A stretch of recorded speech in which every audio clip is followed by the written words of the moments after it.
Hi everyone, thanks for coming. My name is Dimitri. I work for a company called JetBrains. We make developer tools of all sorts. In actual fact, we've been doing it for over 15 years, I guess, and recently we did C++ in a variety of ways. We actually have three different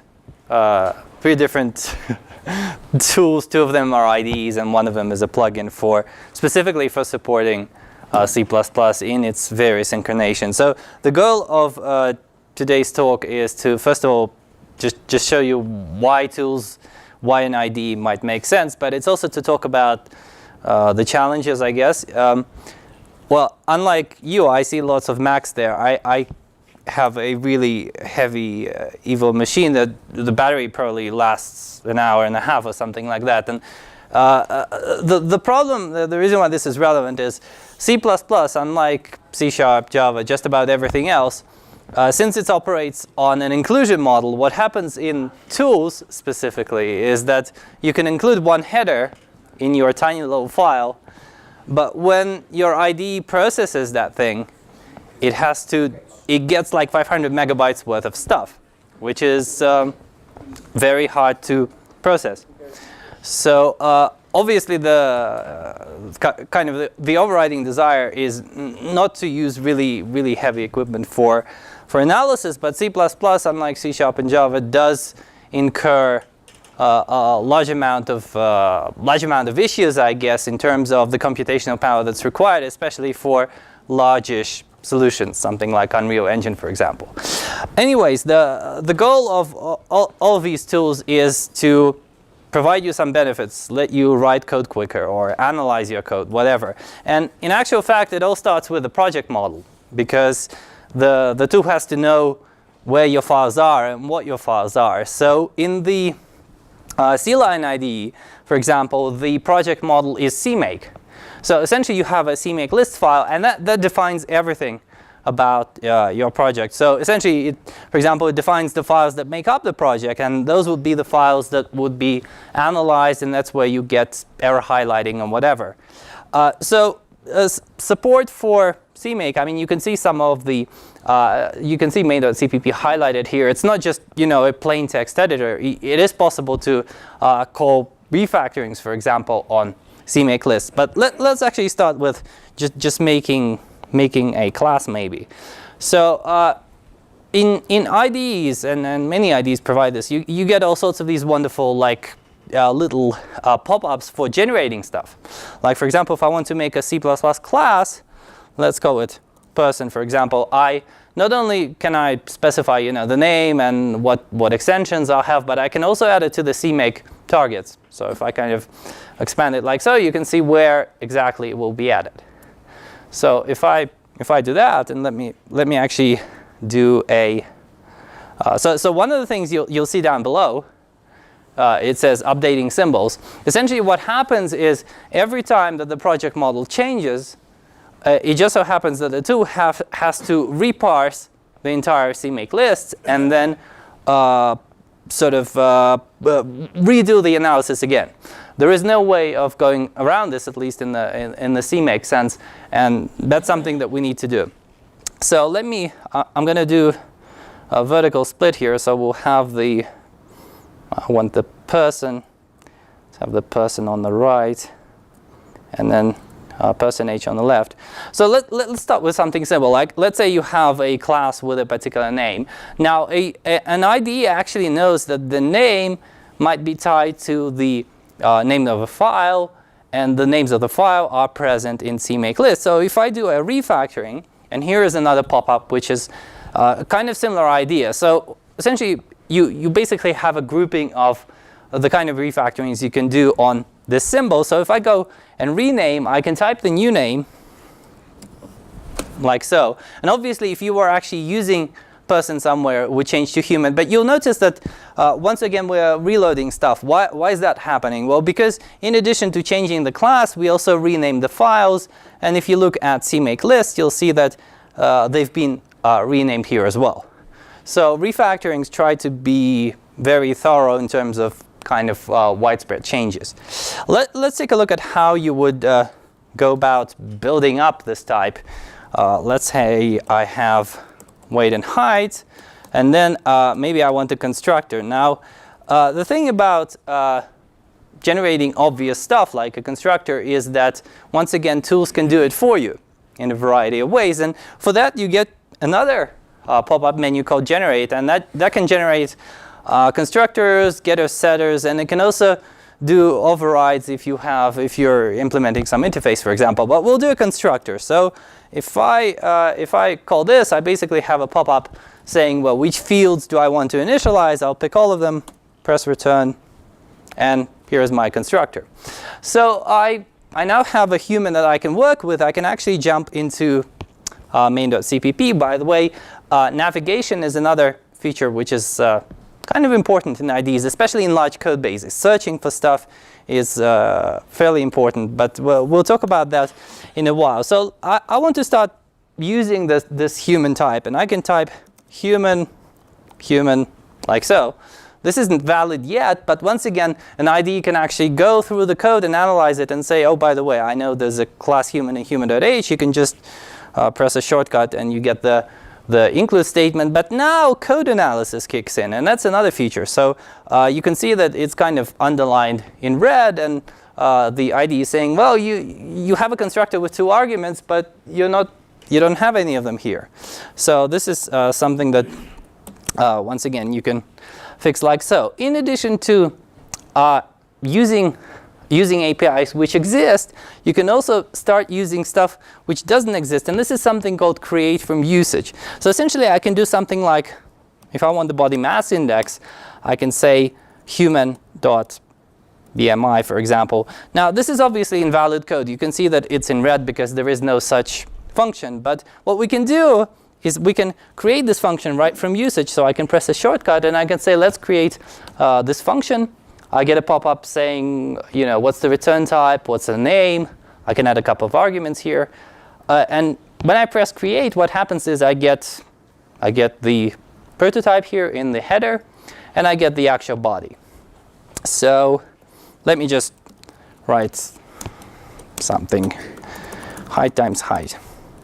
So once again, once you have a chunk of code that you've written, you can bring up that refactoring menu that I had earlier and actually manipulate this code in a variety of ways. So for example, what I can do with this height times height, I can use a shortcut to extend the selection to the entire body inside the brackets, and then I can bring up this menu again, and I can say, well, how about we make it a separate variable? And I can call it height squared, for example. But now I want to go further. Maybe I want to have a general purpose function for squaring things. Doesn't matter what. I just want to square stuff. So once again, I can pick height times height. And this time, I can extract an entire method. So what happens here, and we'll call it square because later on I want this to square stuff. You essentially take whatever expression you had and you move it into a separate function. And obviously in the header file, everything is being updated accordingly, as you may guess. But now maybe I want this to be a general purpose squaring function, so I don't want it to return height times height. I want it to take an argument in here and just return that argument times by itself, essentially. But if I take the argument and return it, this chunk of code will be invalid because you need a square of height. So let's see what happens if we try to we try to take height and put it as an argument here. So once again, refactoring menu. This time I'll extract a parameter. So the expression I'm going to extract is height. And the IDE says, well, you have 2 occurrences. Do you want just the one or both of them? So I'll take both of them, like so. Now, you can see that the function body has changed. But if you look up, the square call is no longer valid because it needs an argument. And that argument has to be height. However, as soon as I press return here, the magic happens. So the IDE has essentially inferred that what you were squaring is the height. Therefore, it kind of back substituted the height because that's what was meant to be passed into the squaring function. So that's the kind of intelligence that you get from an IDE. That's the kind of stuff that you can, it's kind of doing some amount of thinking for you. So let me do some other refactoring. Like for example, let's suppose I want to take weight and height, and I want to make a base class, maybe animal base class. So what I can do, once again, I can extract a superclass. I can pick the members that I want, and I can say animal. But there is a problem. As soon as I do that, you notice that weight and height here, they are private. But if I pull them up, what's going to happen? Well, they can no longer be private. It's no longer valid. So once again, once you press the extract button, the IDE, it kind of hopefully thinks about it. And it says, oh, by the way, this is no longer going to work. You will end up with broken code. So how about I escalate visibility? How about I change those members from private to protected? And I'll go for that. So now I have animal.cpp, animal.h. However, they are not in CMake list yet. So this is a way to show off something else. Code completion, for example. So as you start typing, as I start typing animal, you'll see that I get a pop-up list here with some of the members. And it's not just animal.h. I'm typing as it's reloading. So not the best idea. But these entries, you can do stuff with them. So for example, like renaming a file, you can invoke a rename refactoring right on one of these constructs. And also, navigation is another thing that works. Well, as soon as we're done updating simple. So if I want to jump to animal.h, I can do that. And similarly, if I, well, let's try going into, well, let's try, suppose I make a constructor here. So I'll once again use the generate menu and make a constructor. And of course, having made the constructor, this invalidated the constructor in the derived class because, well, we have to be calling this one. So now if I jump into human.h, this is no longer valid. And once again, this is where the code analysis thing kicks in. And it says, well, this is all incorrect and you should be doing something about it. So if I get rid of it, and if I, for example, call the code generation constructor once again, I automatically get a constructor which calls the base. So very convenient. And once again, this is the IDE doing some thinking for you. Now, I wanted to show you a bit about navigation and why that's relevant. So I'm going to jump from this tool into Visual Studio. And for Visual Studio, we actually do something else. We provide a plugin called ReSharper, which supports C++ and does the kind of things that I've just shown in C-Line. So essentially, there is a bit of a choice because Windows is really problematic. It's a problematic platform. Like if you, I mean, for C-Line to work on Windows, you have to have something like Cygwin or MinGW or something like that. I know Microsoft are kind of in the process of almost sticking Ubuntu directly into Windows or something to that effect. Maybe that will help at some point, because now it seems like Linux is a subsystem of Windows lately, which is bizarre. But anyways, at the moment, so this is the cross-platform story, and for Microsoft developers, this is the Windows story in a way. So I wanted to talk about navigation, and this is a larger code base than the tiny demo that I've written. So essentially, what you want to find, for example, is let's start with something simple. So here we have a single menu which can find virtually everything. So it can find file names, it can find the names of classes, names of class members, and so on and so forth.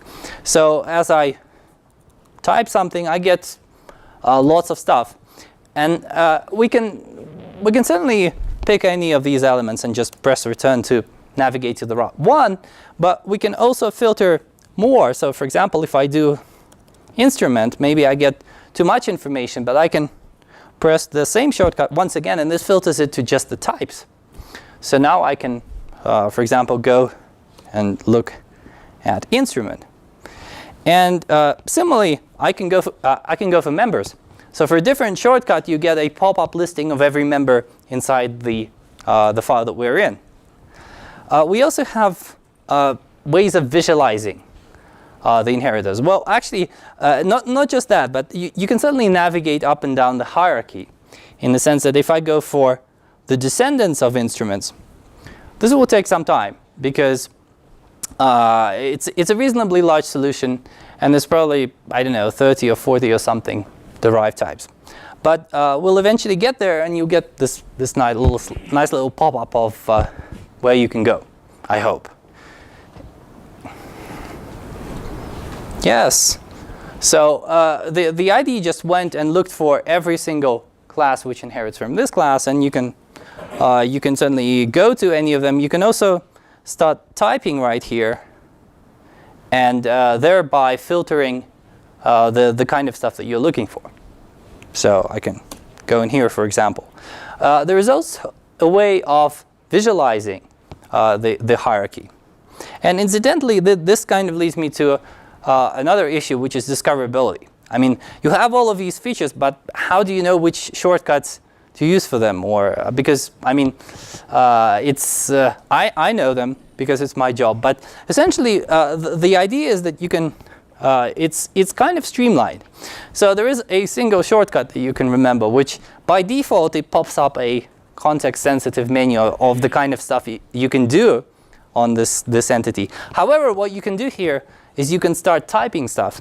So for example, if I want to visualize a hierarchy, but I've forgotten the shortcut, I can start typing hierarchy.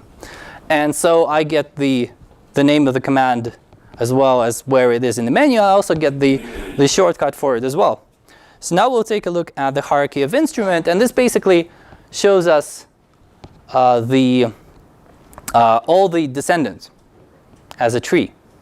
And obviously at any point you can essentially double click and get to that location. And similarly, you can navigate up the hierarchy. So previously I've shown you how you can get a listing of descendants, but you can also go up.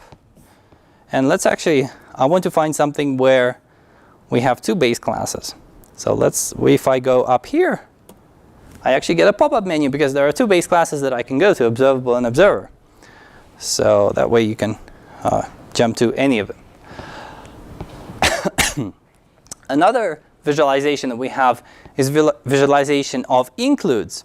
So essentially, when you have a file, and this file has a bunch of include directives, what you can do is you can pop up a similar menu to the hierarchy menu that we had, except that it would show you what are the includes and what includes do those includes have.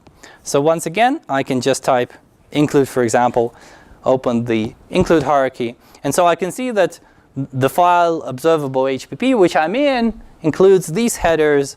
And if I sort of jump into one of them, it includes this header and so on and so forth. And obviously, I can double click and go to any of them. So this is how, well, one of the ways in which we kind of help you find the stuff that you're looking for, essentially. So especially on larger code bases where you're not particularly sure, like you're not particularly sure what inherits from what and so on, or you're not particularly sure what header you've accidentally dragged into your project. This is something that we can do. Let me jump in and show you a couple of stuff that an IDE can do. So I think we've already done plenty of code generation. There's really lots of, I mean, in ReSharper, the code generation is also very rich. Let me just make a, if I do a person, I'll just show you the menu for the kind of stuff that we can do. So we have constructors, copy and move operations, equality operations, relational operators, stream operations. So for example, it's not just for kind of OStream operator, but you can actually generate boost serialization code, for example, can generate hash functions. Actually, I'll show some of these. So let's have weight and height. Let's try something simple. So constructor, actually the constructor menu, let me jump to it again. What? No, there we go. It's highly customizable in the sense that you can choose how you accept parameters. You can choose whether to make the converted constructor explicit. You can choose whether to use uniform initialization and so on. So and most of the kind of stuff that you can generate is essentially customizable. So if I go and do something more risky, like a hash function, for example, there are options of how you can what you can actually use to generate the hash function. And once again, press finish, and here is the implementation. It looks scary, I know. Let's final example. Let's have stream output, stream operations. So bunch of options here. Like this is the output operator. Just if you want to see out something, there is boost serialization as well. So I press finish, and by default, it's just going to, output every field, essentially. But thanks to, one of the kind of challenges to tool development is that you have to pre-process stuff. So essentially, the tool kind of operates on pre-processed code, meaning that the macros are expanded and whatnot. And this has certain benefits. So for example, if we look at well, let's try I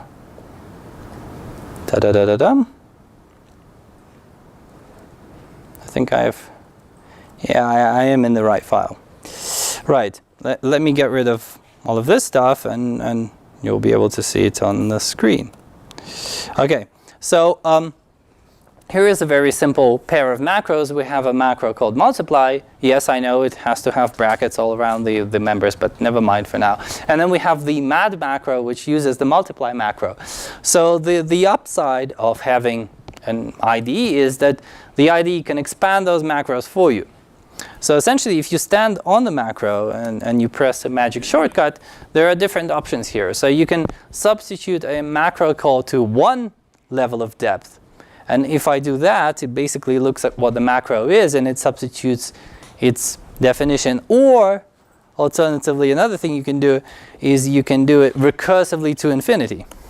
So you substitute the macro call and all the nested calls, in which case it just becomes x times y plus z. And this is something that's useful if you have a problem in a macro and you have no idea why something isn't compiling, why something isn't working. So a typical example is something like Google Test, which is macro based. So that's something that is difficult to figure out when you leave out a comma somewhere, and you can sort of alt enter on it and just expand the entire thing. Now I mentioned inspections before, and you can see that there's plenty of kind of underlined code here for the IDE or the tool, in this case ReSharper, can actually infer a lot of information just by analyzing your code. So for example, it can tell you that a function can be made static or a function can be made const.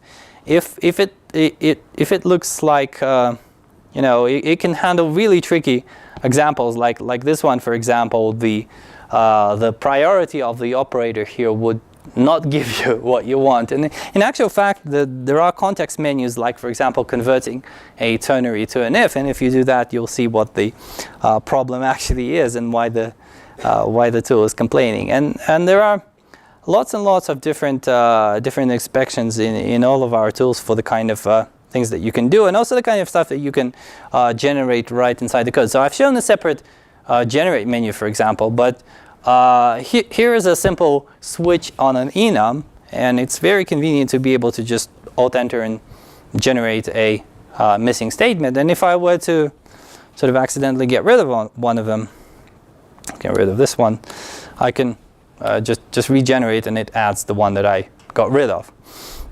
So that's another element of convenience again. Let's see. Can we do this? Okay. So here's another. I mean, the IDEs, not only can they expand macros, but they can also infer templates. So if you're doing metaprogramming, you can get additional benefits from that. So the example here is the factorial calculation. And what I'm doing is I'm doing a static assert checking that the factorial of 0 has the value 7, which is obviously incorrect. And what ReSharper in this case is doing is it's basically evaluating the value of the template, and it's actually evaluating the entire thing under the static assert here, and then it's kind of highlighting that and saying that, you know, the value is wrong. So once again, this can be useful for quickly figuring out whether your metaprogramming magic is actually functioning. All right, let's try something else. Okay, here's an interesting one. Now I've shown inheritors and sort of finding base classes, finding derived classes, but there are even more sophisticated features. Like for example, we have a numeric limits with certain predefined types, and what we can do is we can find all the specializations. So essentially, the tool would just go off and look for all the sort of template arguments on which this numeric limits class is specialized. And of course, you know, pressing return just gets you to the appropriate location. Right. Another thing that I'll just briefly show, if we just jump in here again, is unit test support. And this comes to, actually I should probably mention how the whole CMake lists thing operates. So essentially CMake lists, if you're using CMake, it defines, you define what you're building, like a library or an executable or whatever, and then the IDE puts something else on top of that, and that concept is called configurations.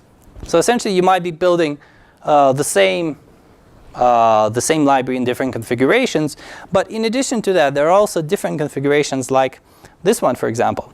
So this configuration isn't for an executable. Well, it is for an executable, but it is for running tests. And essentially, I have a very simple Google test here, and I can just press run, and instead of running it as an exe, what happens is the tool actually executes this test, and it says, well, one of the tests has failed. So test EQ has failed because it was expecting equality, so I can fix it. And then one other useful feature is that you can rerun just the failed tests. So if I press that, then hopefully, yeah, all tests passed. So this is another benefit. And by the way, that discoverability thing that I've shown in ReSharper is also available here. There's a shortcut for entering an action, whatever that action should be. So if I want to run tests, I just type run tests, and here we go. And the navigation stuff that I showed before is also available here. We also support something called camel humps. So for example, if I type CML, for example, what happens is that the tool kind of detects the fact that, oh, here is a file called CMake list which has the capital letters that we've kind of typed in, and therefore, you know, I can locate the appropriate element, and it's kind of similar to what we have in ReSharper. Like if you type, let's filter in on types. So if you type your letters, like I'm looking for the forward rate agreement class, but obviously I'm getting far too much because there are plenty of classes which have the starting letters. So I can change this to frag, and suddenly I get a filtered list where I get the appropriate element, and I can once again jump to it. So let's take a look at what else we have in store. You're probably wondering whether there is any parity between the different IDEs, and it just so happens that we have essentially separate teams working on the different tools. There might be convergence at some point, but at the moment the features are, well, some of the kind of core code generation features and navigation features are more or less the same, but then it kind of diverges. So essentially it might seem like a somewhat inconsistent picture, and sure, you have similar refactorings, like for example, here you also have a shortcut where you can, for example, introduce a variable, or you can I think we also have expand selection. You can also extract a method similarly. So very very similar constructs on both sides. Now I want to make a pause in the whole feature demo thing, because there's a week's worth of features, and talk a bit about the challenges to all of this, especially on large code bases and whatnot. So as I mentioned, the biggest issue with actually building all of this is that once you in actual fact, the biggest issue is the physical inclusion model of C++, because files include files, and the IDE, to get a good reading on what the code actually is after all the pre-processing and stuff, it has to basically work with these massive, and I mean like hundreds of megabytes kind of files, and that's a huge challenge, and it's also kind of aggravated. Like for example, Visual Studio. Visual Studio is a 32-bit process, so we're kind of automatically constrained by the amount of memory that we have, and ReSharper isn't yet an out-of-process analyzer. It might be at some point, and that's where C-Line, for example, has a certain amount of benefits in that I can give it the maximum, in my case 32 gig of RAM, and I can say here you go, you can do whatever you want with it. Now the question is, how does this help? How does having all that RAM really help? The answer is that on large code bases, you end up building very large caches of stuff, like simply tables or control flow graphs, that sort of thing. If you're in Visual Studio and you run out of memory, then there are only two possible options. You either swap to disk or you crash, and Visual Studio hangs and everything is bad. Whereas here, the extra RAM can go towards making things faster, because you essentially you can keep all those tables and all those wonderful pieces of information right inside the IDE without swapping to disk, without doing any of the. And I know SSDs are pretty fast nowadays. I think SSDs actually, to an extent, SSDs saved the IDE industry as a whole, because back in the the spindly disk era, it was very painful if you had to. And I mean, another thing is that yes, you do have to actually read the files to analyze them, because we don't keep them in RAM. So that's where SSDs were a very fortunate idea. But there is still an issue, and I guess it's going to be an issue for a very long time. That C++, until we get modules and all sorts of other wonderful things, it's going to be tough to process. And certainly taking things out of process is good. And in actual fact, the kind of if I were to sort of fantasize a little bit about where this is heading, I think what may end up happening, and it's not just C++ related, it's kind of global, is that the code analysis part, because that's one of the costly parts, that might go towards some mythical backend, so to speak, in the sense that, well, I personally don't want to lug a 3-kilogram machine around. It's quite annoying, and so so far we have this as a kind of the cloud IDE concept, which is just well, lots of people are doing it, and it doesn't seem like it doesn't seem to be taking off that well. But what I'm talking about is slightly different.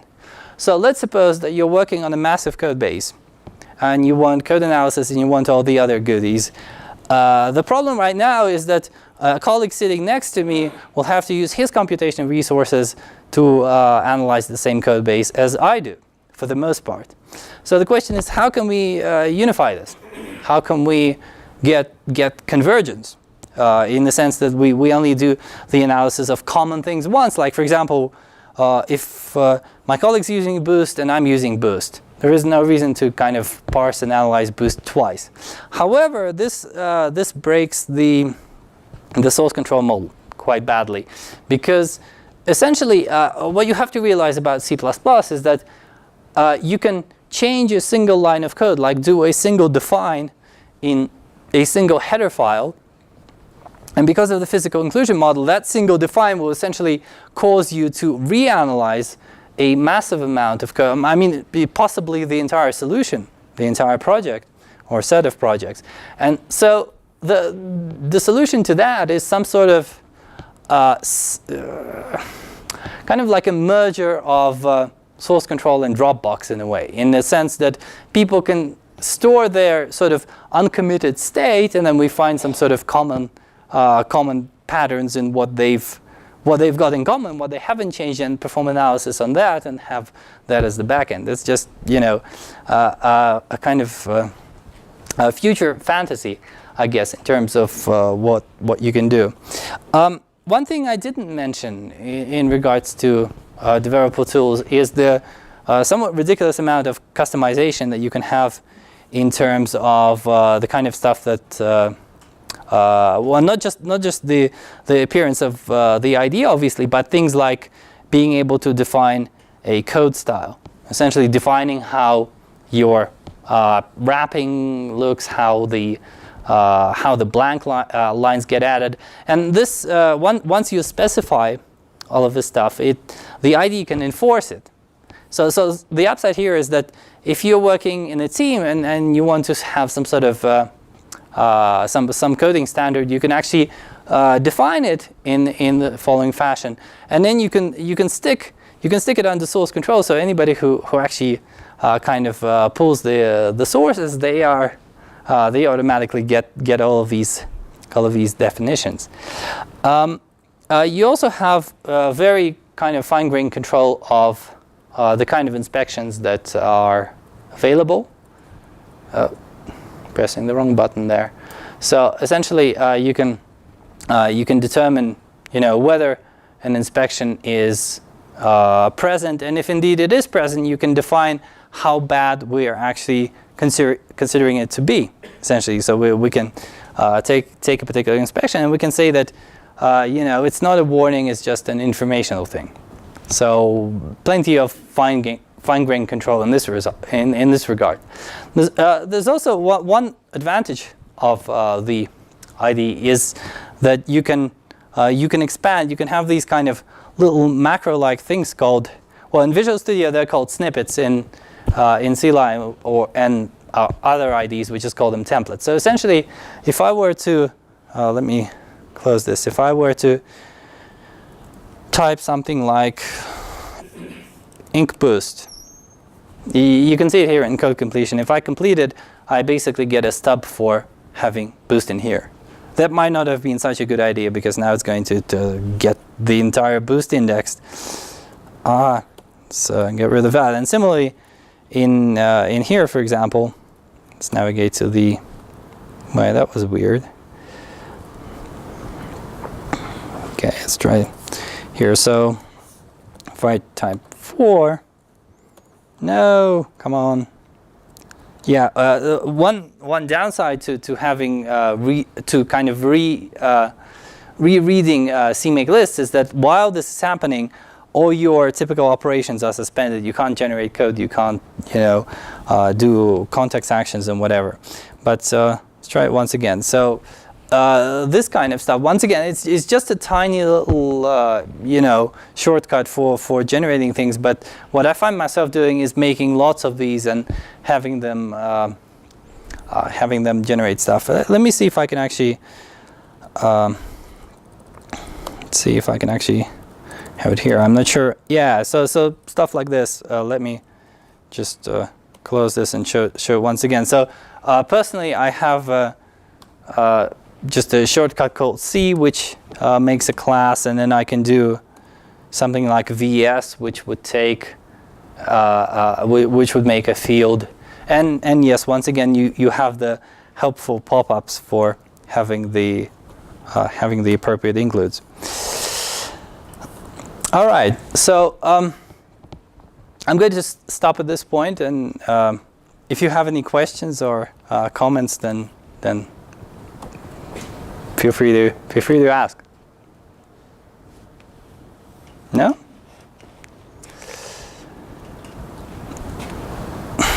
Do you template refactoring? To an extent, yes. to an extent. I mean, if you take, let's try a simple example. So I'll do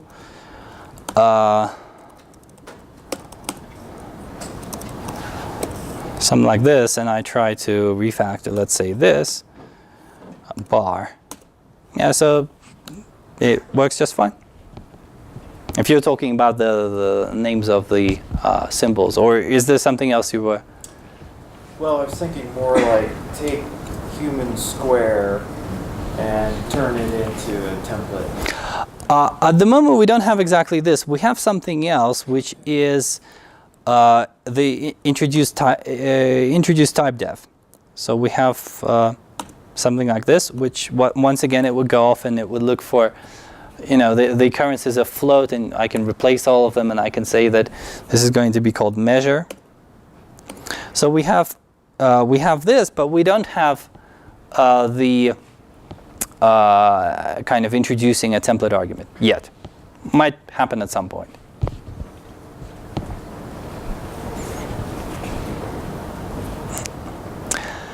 Yes? So you were able to like refactor sort of just one snippet of code, and you were sort of selecting it. Is there sort of an idea that like I've got some multiple things, I just highlight the whole thing and just say refactor at will, and it just recursively just does it all for me and ends up with a bunch of stuff?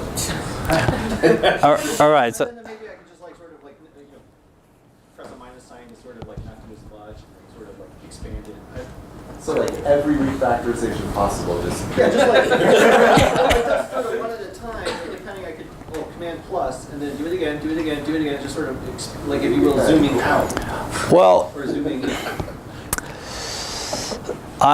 so the question was about the scale of refactorings and whether we can take the entire world and refactor it to something else. I guess it has to be, I mean, we have to define what kind of refactorings we're talking about. I mean, if we're talking about extracting a method, just taking a bunch of code, then yeah, you can expand, you know, a selection to any amount of code, and then it will try to perform analysis on your dependencies, the kind of stuff that needs to be pulled in. So I don't think there is any real kind of physical limit in there.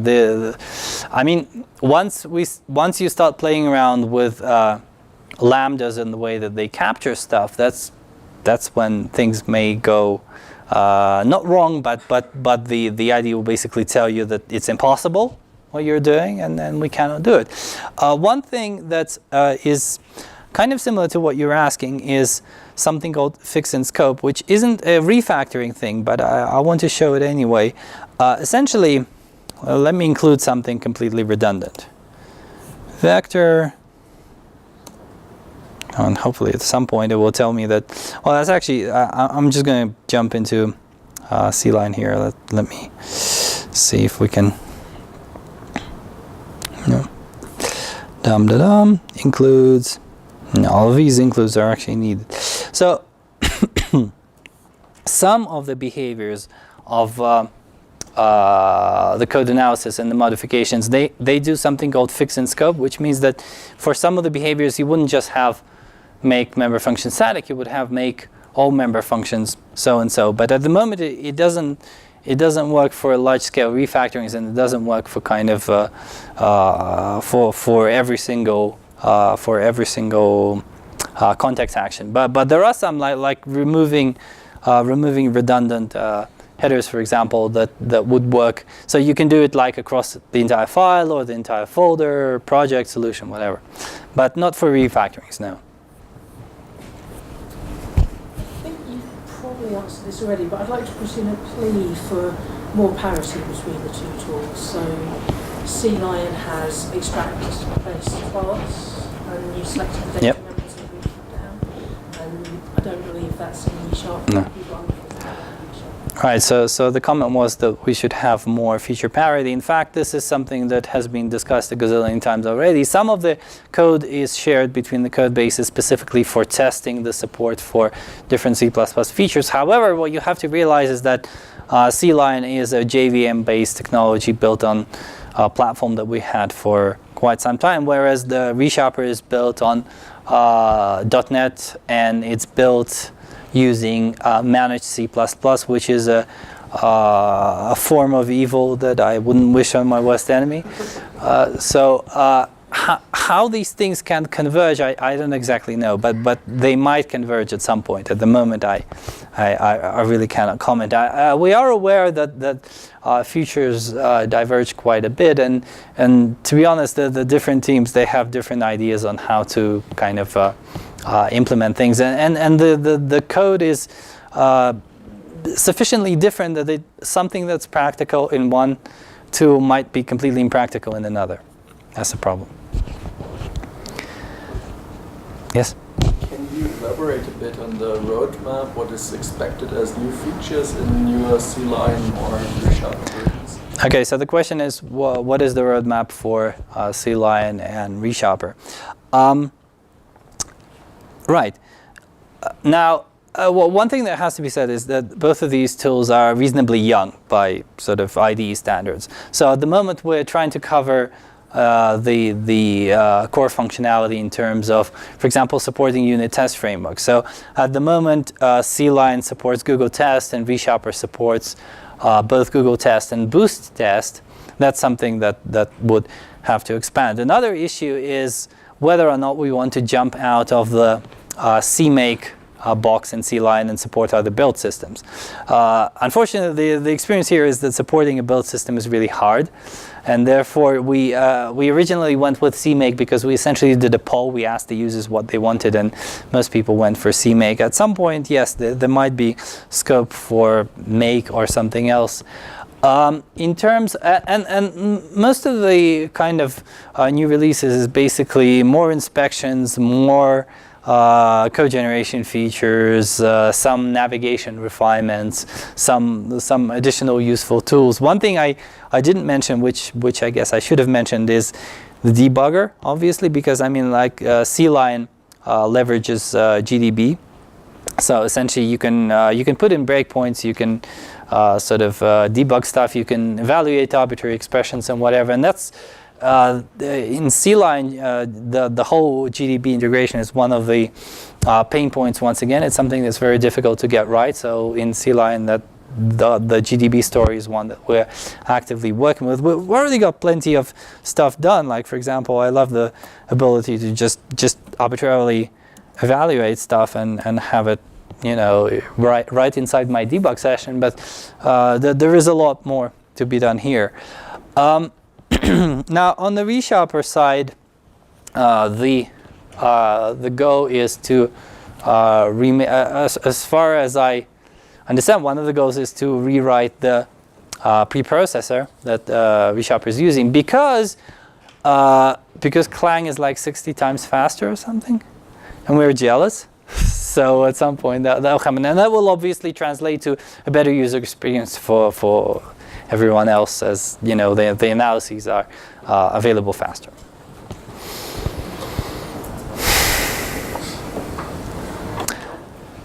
Okay, thanks everyone.